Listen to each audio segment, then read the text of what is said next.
Inilah orang yang paling jahat di antara manusia yang jahat. Orang mati pun dibisniskannya juga. Orang sakit pun diambilnya juga manfaat di sana. Bahwa dia ada, ya. Tapi bahwa ada orang bermain, ada juga. Maka jangan dipotong video ini. Tonton sampai habis. Saya Ustaz Abdul Somad tidak percaya dengan COVID itu, kata dokter. Ada dokter tak percaya sama COVID. Tiba-tiba kena COVID.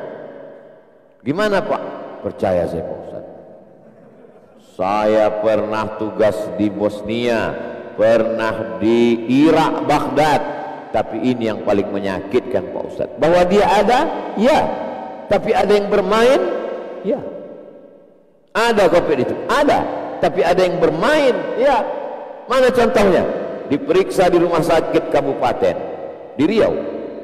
Nama rumah sakitnya tak boleh sebut, menjaga kode etik jurnalistik. Diperiksa, kena. Dia tidak percaya, dia pergi ke provinsi. Sampai di provinsi diperiksa, tidak ada. Loh, tak mungkin dia tercecer di jalan. Kenapa tuh di rumah sakit kabupaten ada? Kenapa di provinsi tak ada? Dia pulang ke rumah sakit kabupaten, ditinjunya dokter yang meriksa itu. Kau COVID kan aku, inilah cocoknya sama kau, kata dia. Ada. Kenapa? Karena di situ ada permainan uang. Karena di situ inilah orang yang paling jahat di antara manusia yang jahat. Orang mati pun dibisniskannya juga. Orang sakit pun diambilnya juga manfaat di sana. Bahwa dia ada, ya. Tapi bahwa ada orang bermain, ada juga. Maka jangan dipotong video ini. Tonton sampai habis. Kalau tak ada paket, kukirim nanti.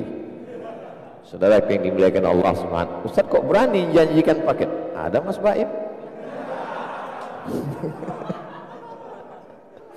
Saudara yang dimuliakan Allah Subhanahu wa taala, yang nama-namanya takut disebut dekat dengan saya, nanti sebelum diupload plan edit dulu.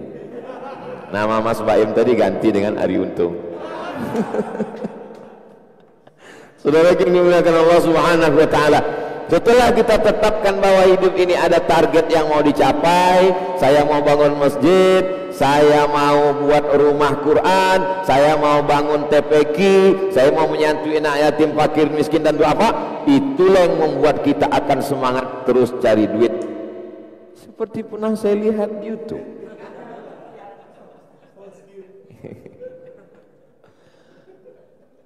Itulah yang membuat kita akan semangat terus.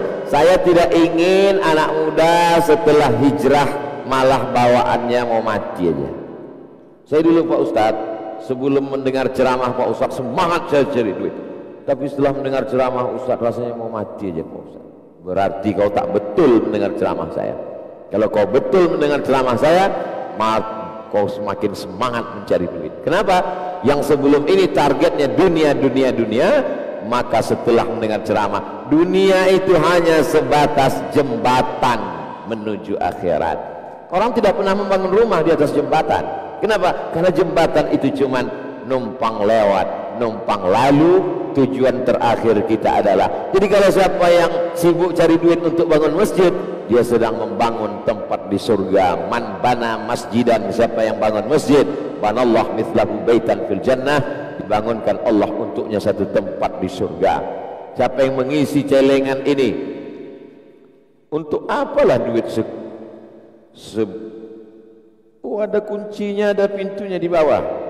Jangan sampai diisi subuh diambil maghrib, terlalu cepat. Penuhkan dulu, kirim, datang kemari untuk mengambil ke rumah Quran, disebarkan di mana-mana, di warung-warung, di toko-toko. Dulu ketika kami buat yayasan tabung wakaf umat di Pekanbaru, lalu kemudian ada usul katanya mau dibuat rumah. Jadi celengannya itu seperti rumah, kencelengannya seperti rumah, lalu di depan rumah itu ada gambar saya begini. Mau diletakkan di rumah-rumah makan. Jadi setiap orang habis makan, ditengoknya foto saya, isilah kasihan Ustadz aja. Ada usul mau buat gitu, tapi sampai sekarang alhamdulillah gak jadi mereka buat. Karena saya berdoa, saya tak mungkin saya bilang janganlah rusak nama baik saya, enggak. Saya diam aja, tapi dalam hati saya jangan buat orang. Alhamdulillah didengar malaikat doa saya itu. Sampai sekarang belum mereka buat. Jadi maksud saya jangan kalian buat nanti. Dan kalian buat gambar saya di sini, terus lubangnya pas di atas kepala saya. Islam ini tidak menghinakan kita. Lalu untuk apa ini disebarkan? Letakkan di kamar anak kita, letakkan di dekat dapur, di atas kulkas. Supaya apa? Supaya mungkin bagi kita tak bermakna, tapi dia amat sangat bermakna. Ini sebenarnya simbol saja, sekedar simbol saja. Yang aslinya mana? Itulah yang kau transfer ke nomor rekening berikut ini. Alhamdulillah Pak Ustadz, sudah saya transfer. Meleleh air matanya cerita transfer. Kenapa? Rupanya salah ketik. Untuk program Rumah Quran, aplikasi Bank Syariah Indonesia, kirim ke nomor berikut ini. Saking banyaknya aturan untuk Rumah Quran, ketik 0 sekian di ujung. Untuk pembangunan masjid, ketik saking payah-payahnya, atau ketik 60 sejuta. 3 hari menangis, bengkak biji matanya. Alhamdulillah Pak Ustadz, suami saya itu hatinya keras Pak Ustadz, gak pernah mau menangis. Tapi begitu ikut musyawarah, ya Allah Pak Ustadz, luar biasa sentuhan nurani Ustadz gitu. Apa yang nurani? Salah kirim. Saudara yang dimuliakan Allah Subhanahu wa ta'ala, ini Rumah Quran adalah tempat membuat kita menghilangkan kepenatan hidup yang selama ini terlalu disibukkan. Hidup ini sama seperti orang pawang. Kalau dia tidak tahu hitungan, dia tidak tahu tempat berhenti, dia akan berputar terus. Pagi, petang, siang, malam, hari menjadi bulan, bulan menjadi tahun, tahun menjadi windu, sampai akhirnya tua, mati. Kalau langsung mati tak apa-apa, setengah mati. Kalau sekedar susah tak apa-apa, menyusahkan orang lain. Maka kalau bisa, kita minta kepada Allah SWT menemukan titik balik. Titik balik kita di Hajar Aswad. Di Hajar Aswad kita tahu bahwa putaran kita sudah 3. Di Hajar Aswad kita tahu bahwa putaran kita sudah 7. Dan di situ kita berakhir, pindah menuju kehidupan yang lain. Fa iza faragta fansab. Kalau kau sudah selesai, maka carilah ibadah yang lain. Kalau sudah selesai dari satu aktivitas, buat program yang baru. Tapi jangan sombong, jangan angkuh. Wa ila rabbika farghab. Berhadaplah, berharaplah, hadapkan wajahmu, minta kepada Allah Subhanahu wa ta'ala. Hari ini dulu saya katakan, kalau bisa ngumpullah buat pengajian. Saya lihat ngumpul dengan Ustaz Adi Hidayat, ngumpul dengan Ustaz Umar Mita, ngumpul dengan Ustaz Ridwan, ngumpul dengan Ustaz Salim Afillah, ngumpul dengan Ustaz Abdul Somad, ngaji. Beberapa tahun ini kita ngaji. Sekarang bukan sekedar ngaji, tapi ada target. Target-target sudah tercapai, jangan berhenti. Kenapa? Karena kalau sudah kita fahami ada orang sudah cukup banyak baca Quran, sesungguhnya yang tidak bisa baca Quran lebih banyak lagi. Kalau kita katakan majelis kita ini ramai, ini memang nggak berapa banyak yang offline Ustadz, tapi yang online banyak. Maka sesungguhnya yang tidak ikut ngaji jauh lebih banyak lagi. Jadi jangan bahagia, jangan senang dulu, karena kita melihat masih banyak beban di masa akan datang. Saya ikut pengajian ini maunya meringankan beban Pak Ustadz. Setelah ikut pengajian Ustadz, bertambah beban pikiran saya. Saya maunya enjoy Pak Ustadz. Kalau agama ini enjoy, berarti sama lah seperti ucapan Karl Marx.